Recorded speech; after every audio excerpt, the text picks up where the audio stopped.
kalimasi yozilgan. O'zbekiston Islom harakatining bayrog'i qora bayroq edi. Hozirgacha qora bayroq. Ya'ni bizi imorat, davlat o'laroq bayrog'imiz oq bayroq, tavhid yozilgan, la ilaha illalloh Muhammadur Rasululloh. Va bu harakatning bayrog'i nima edi? Qora bayroq, la ilaha illalloh Muhammadur Rasululloh deb yozib qo'yilgan.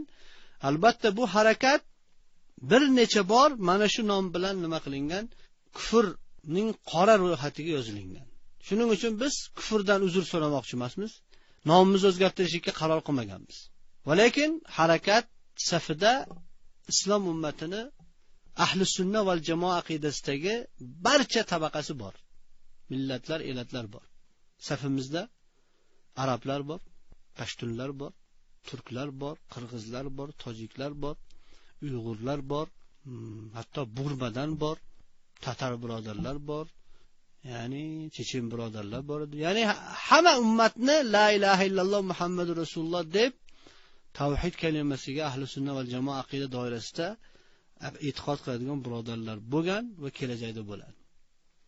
Jamoatning safiga qanday kishilar qabul qilinadi? Ular kimlar bo'lishligi kerak? Ular Muhammad sallallohu alayhi vasallamning ummatlari bo'lishi kerak.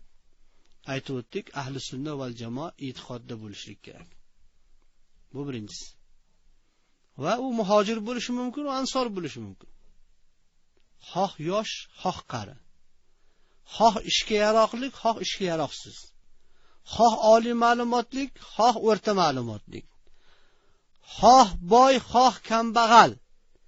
Ya'ni qalbida dinni oliy qilaman, islomiy xilofatni o'rnataman, o'zimni hayotimni shu dinni oliy qilishlikka bag'ishlayman degan kishilarni bu jamoat qabul qiladi. Bu jamoat aytib o'tdik, islomiy xilofatni qurish niyatda bu yo'lda yurgan.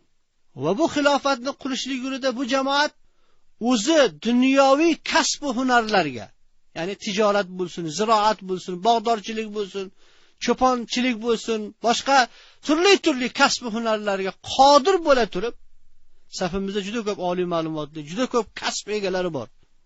Biz o'zimizni erkak va ayol mana bu din xorlanib turgan bir paytida, Qur'on masxara qilinib turilgan vaqtida, Qur'onga hurmatsizlik qilib turilgan vaqtida, payg'ambar sallallohu alayhi vasallam karikatur qilib, tamasxur qilib turilgan vaqtida, barcha islom diyorlar kofirlar tomonidan ishg'ol qilib, bosqinchilik bilan bosib olingan vaqtida, Makka va Madina va birinchi qiblamiz bo'lgan Baytul Maqdis Yahud va Nasorolar qo'lida mustamlaka bo'lib turgan vaqtida biz o'zimiz qodir bo'lib turgan mana bu dunyo kasb va hunaridan voz kechib, ixtiyoriy ravishda o'zimizni butun imkoniyatimizni, ilmimizni, hunarimizni dinni oliy qilish yo'liga sarflaganmiz.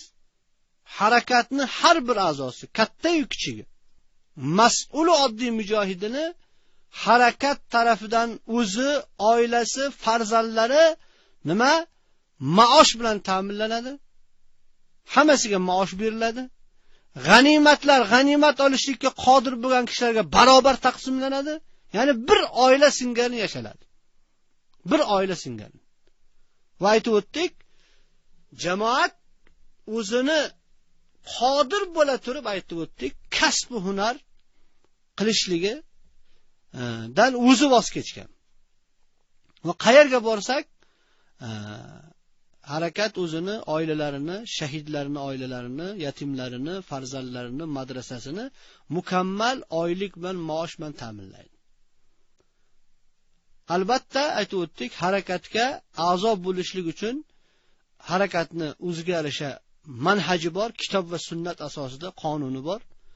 Ana unga qanoat qilgan kishilar va jamoatni aytib o'tdik, ichki nizomida jamoat a'zolari mukammal qaysi sohaga, qaysi sangarga qo'yilgan bo'lsa, xohu lashkar bo'lsin, jang qilyapkan, xohu istixborot bo'lsin, xohu targ'ibot va tashviqot va nashriyot bo'lsin, xoh tibbiyot bo'lsin, xoh muhojirlarning xizmatida bo'lsin, xoh tashqi aloqada bo'lsin, xoh muxoborot va har bir sohaga qo'yilgan bo'lsa, uni fikr xayoli mana shu sohani rivojlantirish, mana shu sohani oliy qilishlik, islom ummatini yo'qotgan barcha izzatini qaytarib olishlik uchun butun kuch-quvvatini sarflashlik.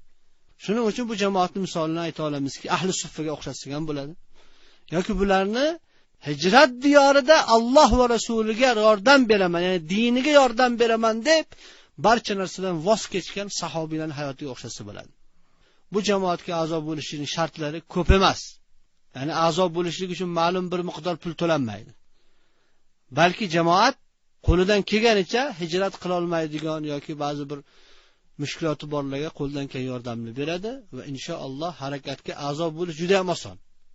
Eng muhimi ahli sunna va jamoat aqidasida bo'lishi kerak, erkak ayol.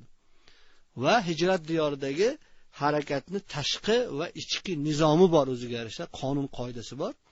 Ana shunga qanoat qilsa, majburiy emas, mana bu asosda yashaydi.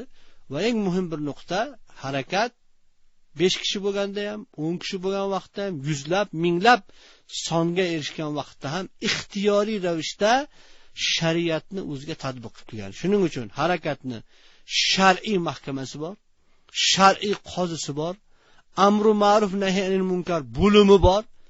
Jamoat shariatni avval amirdan boshlab oddiy mujohidigacha o'ziga tatbiq qiladi va keyin boshqalarga tatbiq qiladi. Allohning hududlarini Alloh qodir qilgancha tatbiq qiladi va jihad qiladi. Ya'ni jihad qilishlikka muhojir va mujohid bo'lishlikka rozi bo'lgan kishilar, erkak ayollar bo'lishi kerak. Chunki aytib o'tdik, jamoatni erkak va ayoli mana bu yukni barobar ko'taradi. Farzandlari jihodiy ruhida tarbiyalanadi.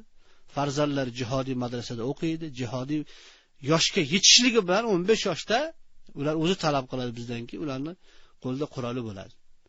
Qur'onni hifz qiladi madrasada, shar'iy ilmlarni o'qiydi, dunyo ilmlarini o'qiydi va butun ummatni aytib o'tdik, xursandchilik va xafagarchilikka sherik bo'lib yashaydi. Al-Qoida, Tolibon va Iroqdagi arab mujohidlari bilan bo'lgan aloqangiz borasida to'xtalib o'tsangiz. Islomiy imorat haqida, toliblar haqida aytib o'tdim. Al-Qoida, arab mujohidlar haqida to'xtalib o'tadigan bo'lsak, aslan biz hijrat diyoriga chiqqan vaqtimizda jihad ibodatidagi ustozlarimiz bu arab birodarlar edi. Ayniki payg'ambarimiz Muhammadur Rasululloh sollallohu alayhi vasallam, xulafoi roshidinlar arab bo'lgani singari bizga ham Alloh taoloning katta bir tavfiqi shundan iborat ediki, biz hijrat diyoriga chiqqanda ilk bor bizlarga ansorlik qilgan arab birodarlarimiz. Al-Qoida jamoati bu Shayx Usama bin Ladin hafizahulloh va u kishining noibi doktor Ayman Zavohiriy, bular bilan biz islomiy imorat suqut qilishdan oldin juda ham yaqin aloqamiz bo'lgan va o'zi ham qalban yaqin aloqadamiz va bular bilan biz ham aqidamiz, ham maqsadimiz va Amirul Mu'minin Mulla Muhammad Umar hafizahullohga Shayx Usama bin Ladin bay'at qilgan. Va biz aytib o'tdik, dushmanga biz hammamiz bitta ro'yxatda yozilganmiz. Kufrni dushmanlari deb. Ya'ni kufr Yahud va Nasoralarning dushmanimiz va alhamdulillah bizni bog'laydigan juda ko'p rishtalar, iplar bor. Endi Iroqdagi mujohid birodarlarimizga keladigan bo'lsak, xosatan u yerda shahid bo'lgan birodarimiz Shayx Abu Musab Zarqaviy rahimahulloh bilan biz islomiy imorat vaqtida ham, suqut vaqtida ham, suqutdan keyin ham to u birodarimiz shahid bo'lgunga qadar juda ham samimiy ravishda aloqamiz bo'lgan va o'zaro bir-birimizga taovun, doimiy yordamda bo'lganmiz va u birodarimiz bilan biz faxrlanamiz va u birodarimizdan qolgan istishodiy, ya'ni fidoilik amaliyotini alhamdulillah Iroqda davom ettirilyapti. Ya'ni Iroqda bo'lsin, Chechenistonda bo'lsin, bizlarni arab va ajamdan bo'lgan juda ko'p mujohid birodarlarimiz bo'lgan va hozir ham bor va biz ular bilan iftixor qilamiz. Ular bilan bizni maqsadimiz bitta, u ham bo'lsa Allohning qonunini Allohning mulkida tatbiq qilishlik. Xosatan o'rni kelganda aytib o'tmoqchimizki, Chechenistonda ham ilk bor birinchi rus jangidan keyin u yerga ketgan Tojikistondan beri bizni yaqin hamsangarimiz bo'lgan, hamsafimiz bo'lgan birodarimiz Xattob, Abu Valid va juda ko'p arab mujohidlari Chechenistonning birinchi jangidan so'ngra men o'zim Chechenistonga bordim, birodarimiz Xattob bilan u yerda ko'rishdim va Mavaroun Nahrdan hijrat qiladigan muhojirlarning tartibini qildik. U vaqtda hali Mavaroun Nahrdan hech kim hijrat qilmagan edi va Chechenistonda berilgan shahidlar mana shu birodarimiz va Dog'istonda berilgan shahidlar birodarimiz Xattob qo'mondonligi ostida berganmiz.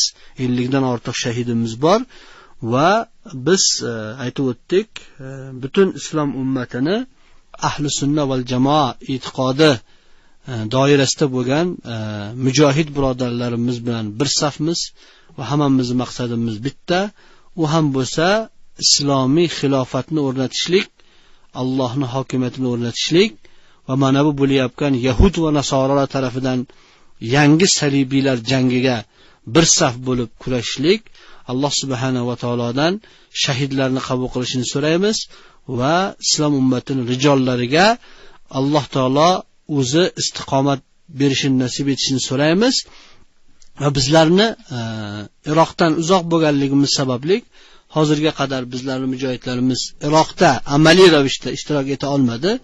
Lekin Alloh taolo agar qodir qilsa, shuni agar munosib ko'rilsa va bunga imkoniyat topiladigan bo'lsa, nafaqat Iroqda, balki yer yuzining qayerda bo'lsa ham inshaalloh Allohning kalimasini oliy qilishlik yo'lida jihodiy harakatimiz o'zini mujohidlarni, rijollarni yuboradi. Terrorizm so'zi ommaviy axborot vositalarida eng ko'p quloqqa chalinadigan so'zlardan biri. Bunga sizning munosabatingiz? Har zamonda dinini himoya qilayotgan kishilarni yomon otliq qilishlik uchun bir kalimani kofirlar tomonidan o'ylab topilgan. Afg'onistonga Qizil imperiya bostirib kelgan vaqtida o'sha zamondagi mujohidlarni ruslar ashrorlar der ekan, ya'ni yomonlik tarqatuvchi kishilar, yomon kishilar deb atar ekan. Lekin o'sha vaqtda Sovet imperiyasiga qarshi urushayotgan mujohidlarni qo'llab-quvvatlab turgan G'arb ularni mujohidlar deb atagan. Bugun endi Amerikaning o'ziga qarshi, Amerikaning kufriga qarshi, Amerikaning o'zini olib borayotgan yer yuzidagi buzg'unchilikka qarshi dinini, nomusini himoya qilayotganlarni terroristlar deb atalyapti. Ya'ni aytib o'tganimiz singari har bir narsaning o'zining ismi bor. Agar yer yuzida fasod tarqatishlik, yer yuzida kufr, shirk tarqatishlik, zulmni tarqatishlik, insonlarni tabaqa-tabaqaga bo'lishlik, insonlarni dinidan olib chiqishlik uchun terror bo'layotgan bo'lsa, bu terroristlarning boshida Amerika turgan, Isroil turgan va Chechenistonda olib borayotgan terrorning ustida ruslar turgan. Sharqiy Turkistonning ustida olib borilayotgan butun bir naslni, butun bir millatni yo'q qilayotgan Xitoy yoki Kashmirda Hindiston turgan. Ya'ni men bugungi kunda yer yuzida o'z aqidasini himoya qilib, aziz jonini va molini qurbon qilayotgan haqiqiy islom rijollarini terroristlar deb atalishligiga tarafdor emasman, balki qarshiman. Balki ularni o'zining nomi bilan aytish kerak. Ular haqiqiy bugungi kunda islom fidoilari. Islom rijollari, islom sherlari ular.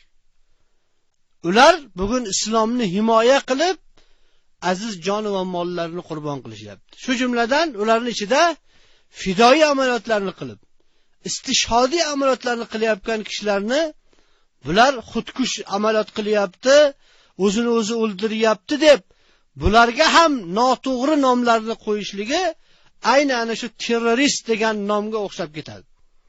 Chunki bir kishi hayotdan, jonidan to'ysa, hayotdan yashashdan to'ysa, keyin o'zini o'zi o'ldiradi. Lekin bugungi kunda islom ummatining yosh-yosh yigitlari, balki muslima ayollari boyu kambag'al, yosh katta, olimu omi, hofizi Qur'onlari, yosh yigitlari islomni himoya qilishlik uchun aziz jonlarini fido qilishlik uchun bellariga fidoilik kamarlarini bog'lab yoki ana shu fidoilik amaliyoti uchun tayyorlagan katta va kichik mashinalarda yoki tayyoralarda yoki safina kemalarda dushmanga qarshi zarba urishlik uchun fidoilik amaliyotlarini qilishyapti. Bu birodarlarni shahidlar deb atalinishligi va bu birodarlarni islom fidoilari deb atalinishligi va bularni islomning haqiqiy o'g'lonlari deb atalishligi kerak. Ya'ni aytib o'tamiz, har bir narsani o'zini ismi bilan atashlik kerak. Xo'p, endi terrorizm kalimasini bugun aytib o'tdik. Bu yangi islomni himoyasi uchun o'zini aziz va jonini qurbon qilayotgan kishilarga qora chaplashlik uchun aytilayotgan so'zlar.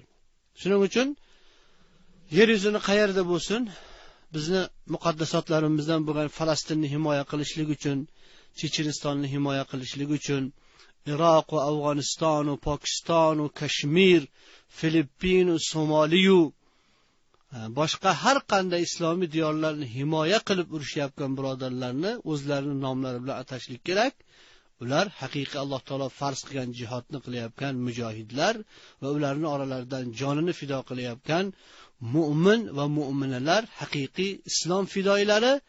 Ayniki ular bugungi kunda Qur'onning ustiga hurmatsizlik qilib yomon ishlar qilinayotgan vaqtida Rasululloh sollallohu alayhi vasallamni obro'lariga, u kishining hurmatlariga qarshi har xil masxaralar qilinayotgan vaqtida ayni Rasululloh sollallohu alayhi vasallamni himoya qilishlik uchun jonini qurbon qilgan, jonini qalqon qilgan Abu Dujonatil Ansoriy, Talhat ibn Ubaydulloh va qanchadan qancha sahobiylarki jonlarini fido qilishgandi, bular bugungi kunda islom fidoilari, Rasululloh sollallohu alayhi vasallamning haqiqiy fidoi ummatlari.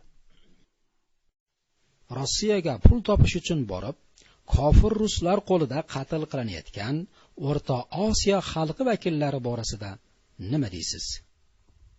Mavaraun Nahr musulmonlari insoniyat tarixida, xosatan islom ne'matiga musharraf bo'lgandan keyin tarixda islomga, ilmga, musulmonlarga, bashariyatga ma'rifat tarqatishlik bilan islomni himoya qilish yo'lida qurbonliklar berishlik bilan doimiy ravishda islomiy davlat, Qur'on davlatini mustahkamlashlik yo'lida izzat bilan tanilgan bir millat bular. Ya'ni bizni tariximizda bugungi mana shu 15 yil, 20 yil mobaynida bo'lgan voqealar sodir bo'lmagan desak to'g'riroq bo'ladi. Ya'ni botilga qarshi ilmi bilan, o'zini jihodi bilan kurashgan solih ajdodlarning avlodimiz biz. Shuning uchun bugun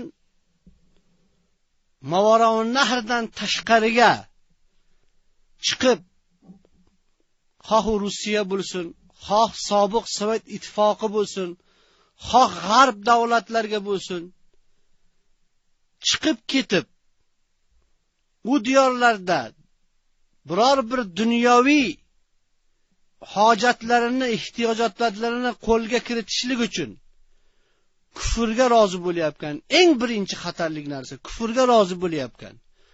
Bor dinini yo'qotib o'sha yerda xristian diniga kiryapkan yoki umuman dinsizlik yo'liga kirib ketayotgan va ma'naviy yomon yo'llarga kirib ketayotgan erkak va ayollar, bular o'zlarini tarixda o'tgan ajdodlarini yomon otliq qilayotgan kishilar bular. Hatto ana shu Nikolay vaqtida ham, oq podsho deb atalgan zolim zamonida ham ana shu vagonlarga majburlab mardikorlikka Rossiyaga bobolarimizni majburlab olib ketilgan. Bugungi kunda afsuslar bo'lsinki, diyorlarda zo'r bilan, zulm bilan xalqning ustiga podshoh bo'lib olgan, zolimlarni qilgan xalqqa zulmi natijasida bugungi kunda millionlab musulmonlar majbur bo'lgan holatda yurtlardan tashqariga chiqib, ana shunday xorlik hayotiga rozi bo'lib turibdi. Mardikorlik o'zini tug'ilgan yurtida ayollari mardikor bozorga chiqyapti. Hatto bu Sovet imperiyasi vaqtida bo'lgan emas. Bu degani Sovet imperiyasini qo'msash degani emas. Balki ana shu Sovet imperiyasida ham bozorlarda Mavaraun Nahrlik ayollar mardikorlik qilgan emas. Yoki chetga olib chiqib, ularning nomusini pullangan emas. Qullikka ularni duchor qilingan emas. Bugungi kunda aytib o'tayapmiz, sobiq Sovet ittifoqi va undan tashqari Yevropa, Amerika, Koreya boshqa diyorlarga jo'nab ketayotgan kishilarga birinchi tavsiyamiz shundan iboratki, oxiratlari uchun dinlarini himoya qilishsin. Izzat safiga kelishsin, xorlik safiga emas. Chunki qaysi bir millat o'zini izzatini xohlasa, dunyo va oxiratini obod qilmoqchi bo'lsa, u millat kurashadi, qullik qilmaydi. Va buni imkoni yo'q degan mabodo agar Mavaraun Nahr musulmonlari savol berishadigan bo'lsa, biz ularga javob bermoqchimizki, hijratda yurgan sizlarni yaqinlaringiz, avlodlaringiz, aka-ukalaringiz isbotlab qo'ydi. Chechenistonda ham, Afg'onistonda ham, Tojikistonda ham, Afg'oniston va Pokistonda ham isbotlab qo'ydiki, NATO bloki bo'lsin, Rus armiyasi bo'lsin, u bilan urushsa bo'ladi, ularni Allohning yordami bilan mag'lub qilsa bo'ladi. Biz ana shu yurtdoshlarimizga, Mavaraun Nahrdagi musulmonlarga tavsiyamiz shuki, haqiqiy o'zlarini tarixlarida bosib o'tgan yo'llarga qaytsin. U ham bo'lsa islom. Bashariyatni mukammal baxti saodatga olib chiqadigan yo'l bu komil musulmon bo'lishlik, komil Qur'onga amal qilishlik, komil sunnatga amal qilishlik, shariat qonuni bilan yashashlik. Shuning uchun biz ularni u diyorlarda kofirlar, xohu kofirlar, yahudiylar, nasorolar, butparastlar bo'lsin, ularni qo'lida tahqirlanib, haqoratlanib, qul bo'lib, mardikor bo'lib yurishlariga hargiz va hargiz rozi emasmiz. Balki ularni fursatdan foydalanib jihad safiga da'vat qilamiz. U jihad safi xoh Chechenistonda bo'lsin, xoh Iroqda bo'lsin, xoh Afg'oniston va Pokiston va boshqa islomiy diyorlarda bo'lsin. Chunki biz jihad qilgan ota-bobolarning avlodimiz. Qullik qilgan, mardikorlik qilgan, kofirlarga qullik qilganlar u bizlarni ota-bobolarimiz bo'lmagan, balki xoinlar bo'lganki, ular kofirlarga Mavaraun Nahr darvozasini ochib bergan.